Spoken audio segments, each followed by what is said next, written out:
The Renault Grand Scenic may be descended from the car that pretty much established the compact MPV sector, that being the original Megane Scenic, but that historical significance won't win the car any favour whatsoever with the modern family car buyer.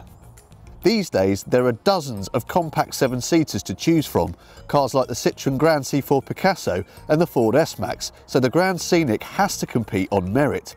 Its flowing lines and SUV-inspired styling certainly give it plenty of curbside appeal, but can it compete in other areas?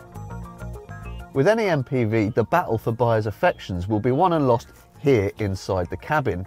A car like this needs to make family life as easy as possible, and that's achieved with good practicality and ergonomics. Now let's talk about the latter first. You've got lots of adjustment in your driving position and a great view of the road ahead, while the huge expanses of glass surrounding you also give the cabin a really nice, airy feel.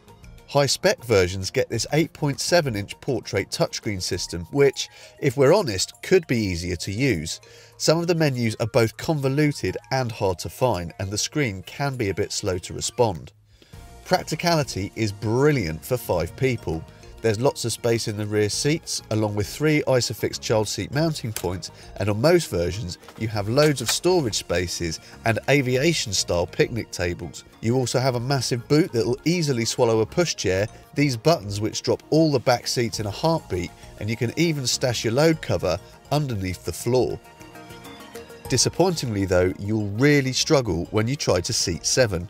Nobody is going to fit in the 3rd row unless those in the middle donate a bit of space by sliding their seats forward, and that leaves everyone too short of space to travel comfortably.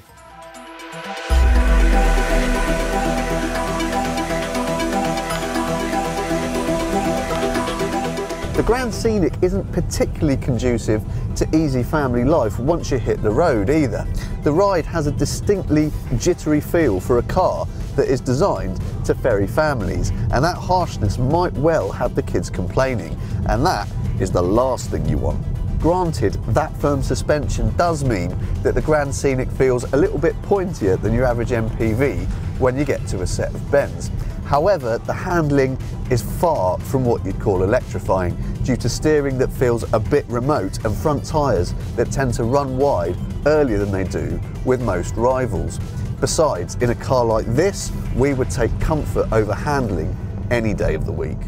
That said, things stay nice and quiet at most speeds because you're really well isolated from exterior noises. The 128 brake horsepower 1.6 litre diesel engine in this car also stays nice and quiet, provided you don't flog it, which you won't often have to because there's plenty of muscle available from around about 1800 RPM. You can read about all the engines available in our full written review, which you can get to by clicking this little icon on the top right of your screen.